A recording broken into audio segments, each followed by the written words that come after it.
नमस्कार दोस्तों, आज बात करने वाले हैं कि लॉस से बाहर कैसे निकले। तो आप ट्रेड कर रहे होते हैं कि आप देखते हैं हफ्ता दिन एक महीने की बात देखते हैं अपने पीएनएल पर वो दिखाता है रेड, ग्रीन में दिखाता ही नहीं है। तो बात करते हैं कि आपका लॉस होने का कारण सबसे बड़ा क्या है। तो सबसे बड़ा क्या है कि आप पैसे लगा रहे हैं तो आपको मार्केट ये बोलता है कि आप रॉन्ग डायरेक्शन में आ चुके हैं, आपको लॉस होने वाला है, लॉस हो रहा है। आप 1,000 रुपया लगाए हुए हैं, 200 300 400 लॉस हो जाए, 500 लॉस हो गया तो मार्केट आपको बोल रहा है कि मार्केट से बाहर निकल जाइए। पर आप क्या बोलते हैं कि नहीं, मार्केट से लड़ेंगे। आप मार्केट से आप ये बोलते हैं कि हम बाहर नहीं निकलेंगे, कि पैसे होल्ड करेंगे, मार्केट अब घूमेगा। पर मार्केट उस टाइम आपको इंडिकेट करता है कि बाहर निकल जाए, मैं उस डायरेक्शन में जाने वाला नहीं हूँ। पर आप पैसे मैनेजमेंट नहीं कर पाते हैं, रिस्क मैनेजमेंट नहीं करते हैं पाते हैं। 1,000 रुपया लगाए आप, 500 रुपया भी चल गया, 600 रुपया चल गया, 700 रुपया चल गया, तो आप फिर भी होल्ड करते हैं उसमें। अगर मार्केट बोल रहा है आपसे कि मार्केट से बाहर निकाल जाइए, आपके डायरेक्शन में हम नहीं जाने वाले हैं, तो फिर आप होल्ड क्यों करते हैं। क्या हुआ कि आप बैठे हुए हैं कि बुलिश होगा मार्केट, बुलिश में जाएगा तो प्रॉफिट होगा मुझे। पर उस टाइम आ चुके हैं सेलर, वो मार्केट क्या करेगा कि वो लेके जाएगा सेल की तरफ, मार्केट गिरेगा। पर आप बोल रहे हैं कि मार्केट बढ़ेगा। मार्केट आपको हर समय इंडिकेट करता है कि आप मार्केट से बाहर निकल जाइए, आप वो आपके डायरेक्शन में हम जाने वाले नहीं है, ना आपके डायरेक्शन में वो जाएगा मार्केट। क्योंकि जो डायरेक्शन में जाने वाला था वो आपको पहले ही बोल रहे 300, अगर 1,000 रुपया लगाए होते, 200 दिखा के 300 दिखाकर, एक बात कर रहा हूँ, 200 लगा के 300 लगाकर अगर मार्केट घूम जाता तो उस टाइम बोलते कि हाँ मार्केट आपके डायरेक्शन में आने वाला है।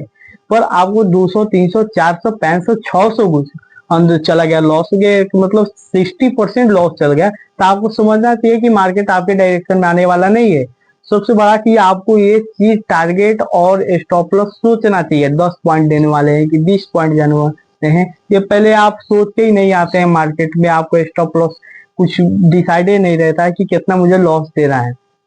अगर 1,000 रुपया लगाए, 200 300 400 प्रॉफिट आ जाए तो आप बुक कर लेते हैं, 400 500 में बुक करके मार्केट से बाहर निकल जाते हैं। पर वही चीज लॉस होने लगा तो 700 800 900 1,000 रुपया क्यों ना चल जाए, होल्ड करेंगे आप। तो ये बताइए, आप अगर 1,000 रुपया लगा रहे हैं, किस दिन 500 रुपया आपको प्रॉफिट हुआ तो अच्छा हुआ, 500 रुपया पेनल दिखा रहा है कि 500 रुपया प्रॉफिट हुआ। और वही पैसा है अगर दूसरे दिन ट्रेड कर रहे हैं, अगर 1,000 रुपया चला गया तो वो जो 500 रुपये प्रॉफिट किए वो भी गया, 500 रुपया प्लस और गया। तो आपका पीएनएल कहाँ से दिखाएगा प्रॉफिटेबल, आपका पीएनएल कहाँ से दिखाएगा ग्रीन। आपका पीएनएल जब भी दिखाएगा रेड में दिखाएगा। क्योंकि पहले आप जो करते हैं, पहले डिसाइड करें कि मुझे कितना स्टॉप लॉस देना है, कितना टारगेट लेकर देना है। अगर आप ये डिसाइड नहीं करते तो मार्केट में आप सक्सेस नहीं पाएंगे, आपका जो पीएनएल है प्रॉफिटेबल नहीं बन पाएंगे। और उसके बाद आप सबसे पहले सेटअप बनाए अच्छा वाला कि सिस्टम काम कर रहा है कि नहीं कर रहा है, चार्ट पे पढ़े समझे। उसके बाद मार्केट में आप घुसे। आप मार्केट में अगर पैसे उस टाइम पैसे लगा रहे जिस टाइम मार्केट गिरने वाला हो, अगर थोड़ा भी मार्केट जाता है ना, वो बोलते हैं ब्रेकआउट दिया। ब्रेकआउट में क्या होता है, बहुत ऐसे लोग हैं कि वहां पे ट्रैप हो जाते हैं। ब्रेकआउट दिया, अब उन्हें लगता है कि बुलिश मार्केट हो गया, अब कहना चाहिए। पर उस टाइम जहां पैसे लगाते हैं वहीं से चालू हो जाए, ट्रेप कर लेता है मार्केट। उस टाइम ये होता है कि साइडवेज रहता होता है, या साइडवेज ना रहे तो उस टाइम सेल में आ जाता है, उस टाइम मार्केट गिरने लगता है। उस टाइम गिरने लगता है तो आप करते हैं कि अब ब्रेकआउट हुआ है, थोड़ा होल्ड करते हैं, अब घूमेगा मार्केट, अब घूमेगा मार्केट, अब घूमेगा मार्केट। पर मार्केट घूमने वाला है ही नहीं, क्योंकि आप 1,000 रुपया लगाए थे, 1,000 रुपया आपका गया। तो अगर 1,000 रुपया लगाए, 1,000 रुपया चला गया आपका, अगर वही 500 रुपया प्रॉफिट हो जाता तो आप पैसे बुक करके ही निकल जाते मार्केट से। तो आप ये 1,000 रुपया लगा रहे तो 2,000 बुक करिए, 1,000 बुक करिए, 200 क्यों ना बुक करे। तो फिर स्टॉप लॉस देना है तो आपको 100 रुपया ही देना है। अगर आपका बुक करना है प्रॉफिट 200 रुपया तो स्टॉप लॉस आपको 100 देना है, 50 देना है। या आपका 500 रुपया बुक करना है प्रॉफिट तो वही 200 250 लॉस। और उस टाइम आप डिसाइड ही नहीं करते हैं कि लॉस कितना देना है। प्रॉफिट प्रॉफिट हुआ 200 400 तो उस टाइम आप वो मजा से रिलैक्स होते हैं, आप बुक करके बाहर से मार्केट से निकल जाते हैं, हो गया मेरा 500 रुपया हो गया। और वही लॉस होने लगता है 500 600 रुपया, तो आप होल्ड करते ही और उसके बाद वो चला गया लॉस, तो उसके बाद फिर दूसरा ट्रेड लेते हैं आप दूसरे ट्रेड में भी लॉस बुक करते हैं, अब उसको रिकवर करने के शुरू कर देते हैं, वो भी पैसे लॉस में। तो आप ये बताया, एक दिन डिसाइड करें आप कि दिन में कितना ट्रेड लेना है आपको, कितना ट्रेड नहीं ना लेना है आपको, मार्केट में कितना पैसा निकालना है आपको, कै परसेंट निकालना है। 1000 रुपया लगा रहे तो उसका कितना निकालना है, 1:2 निकालना है, 1:4 निकालना है, डिसाइड करें पहले। और स्टॉप लॉस कितना देना है, 10% देना है, 15% देना है, 20% देना है, ये डिसाइड करें, इसी उस काम करें। और अच्छा खासा आप एक सेटअप बनाएं और डिसाइड करें कि कितना उसमें स्टॉप लॉस देना है, उस नियम बनाएं कि कितना स्टॉप लॉस देना है। आप एक सेटअप बनाएं, आप एक डायरी में लिखे कि मुझे आज 1000 रुपया देना है कि 500 देना है। आप एक दिन का ट्रेड ले रहे हैं तो आपको एक दिन में कितना लॉस देना है, कितना प्रॉफिट देना है, आप एक कॉपी पे लिखे, आप एक डायरी पे लिखे। उससे हफ्ता दिन या एक महीने पे देखे, पर अच्छा रहेगा ये एक हफ्ता में देखो, 1 वीक में ही देखे आप, क्योंकि वो चीज आपको रियलाइज होगा कि जो चीज कर रहा हूँ वो डायरी पे लिख ले, देख ले। एक हफ्ता में भी ठीक है कि एक हफ्ता में देख ली कि सचमुच जो बनाया हुआ वो एक नियम बनाया हुआ वो नियम काम आ रहा है कि नहीं आ रहा है। तो वो चीज भी आपको चेक करना चाहिए। महीने दिन तो बहुत ज्यादा हो जाएगा, एक हफ्ता में देख लीजिए, आप डिसाइड कर लीजिए, वही डिसाइड कर लीजिए कितना रुपया एक दिन में प्रॉफिट बुक करना है, एक दिन में कितना लॉस देना है।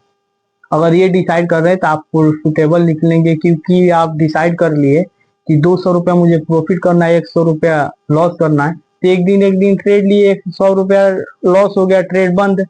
दूसरा दिन फिर ले रहे हैं, अगर दूसरा दिन 200 रुपया निकल गया प्रॉफिटेबल हो गए, 200 रुपया प्रॉफिट निकल लिया तो 100 रुपया लॉस हुआ, तो 100 रुपया प्रॉफिटेबल हुए। फिर तीसरा भी दिन हुआ तो उस टाइम भी प्रॉफिट हुआ, तो अब 300 के प्रॉफिट में एक दिन का लॉस गया।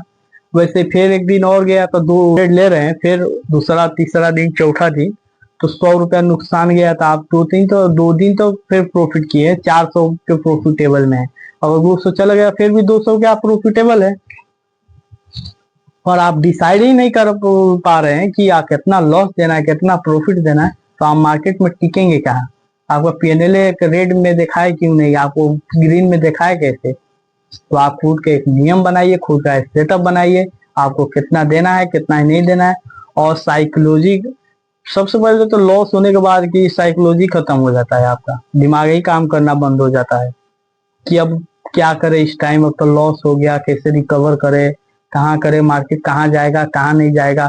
भाई मार्केट अभी भाग रहा है, इसी में ले ले रहा हूँ, चलते गाड़ी में चढ़ जाता हूँ, क्या पता कहीं दे दे, मंजिल तो पुगा दे, पर हो सकता है चलते गाड़ी में ही कहीं गिर ना जाए, चढ़ने के बजाय गिर ना जाए। गिरने के बाद यही हो सकता है, नुकसान हो सकता है आपके लिए। मार्केट चलते ही मार्केट में आप ट्रेड ले रहे हैं तो हो सकता है कि मार्केट वहीं से घूम जाए, फिर आप 200-400 के लॉस में, तो हो सकता है कि फिर 1000 लॉस ना पड़ जाए।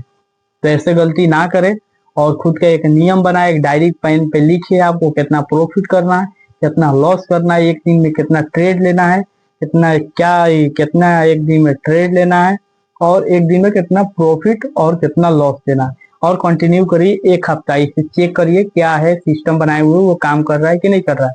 अगर काम कर रहा है तो एक महीने में फिर चेक करिए कि आप कितना प्रॉफिटेबल में है, और ये चीज डिसाइड करके चल रहे हैं तो अच्छा खासा आप प्रॉफिटेबल में निकलेंगे। तो अगले वीडियो फिर लेकर आएंगे, इंतजार करिएगा। जय हिंद, जय भारत।